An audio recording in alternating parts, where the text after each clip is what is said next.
Are you a healthcare provider? Are you a health promotion professional? Coming this fall, the Indiana Institute on Disability and Community, the Center for Health Equity, and the Indiana State Department of Health, Division of Chronic Disease, Primary Care, and Rural Health invites you to attend the Accessible Health for All workshop.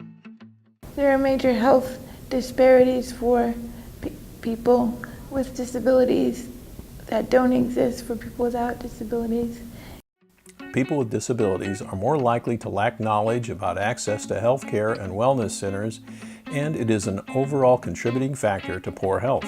Physical barriers to accessing health care offices, places of business, exam rooms, and health promotion centers limit accessibility and a sense of welcoming. Communication that is not clear and written materials that are not easily understood are additional barriers for people living with disability and aging into disability. Participants will learn to welcome and accommodate all. Presenters include Peter Berg, Director of Technical Assistance for Great Lakes ADA Center. Peter will talk about the best practices for meeting the communication needs and styles of your clientele. He'll provide insight on techniques for the frontline staff on accommodating people with hearing, vision, and intellectual disabilities.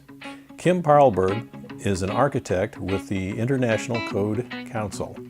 Doug Gepner is the ADA coordinator for the University of Southern Indiana. Kim and Doug will share strategies to make your healthcare facility more accessible and compliant with the ADA. They will also talk about common physical barriers to facilities and ways to keep your patrons and patients returning year after year. The majority of your doctor's offices or your clinics are not accessible. They don't have the tables that can be adjustable for somebody, with a disability. They don't have scales in their offices that you can roll up on and be weighed. They have the old-fashioned scales where you have to walk upon them. A lot of them have the very narrow waiting rooms, so you can barely get in there with your wheelchair if you have a wheelchair. There are also attitudinal barriers. Providers who don't have experience with people with disabilities may be scared that what would be a routine procedure or a routine exam for them to perform on another patient, they've never done it on somebody with a disability, so they may be hesitant or may turn you away.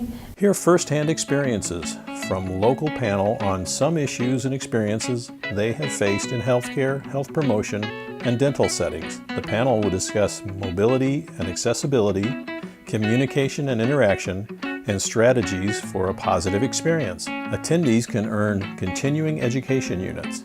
So save the dates, September 20th in Evansville and October 18th in Indianapolis.